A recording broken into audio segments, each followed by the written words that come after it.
Are chlorine and shock the same thing? The short answer is no, and in this video, we'll explain why.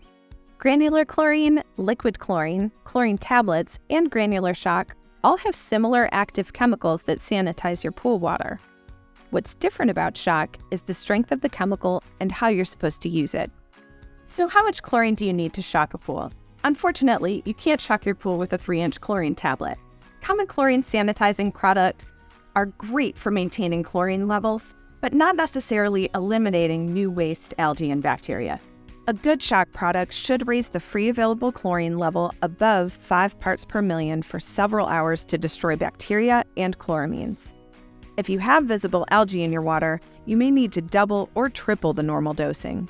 That's where the power of shock comes in. For example, this 1-pound bag of shock treatment can deliver 7 parts per million of free chlorine for every 10,000 gallons of pool water. Thanks for watching. We hope this video helped you understand the difference between chlorine and shock. For more helpful tips, check out our other HTH Pool Care videos. You're all clear with HTH.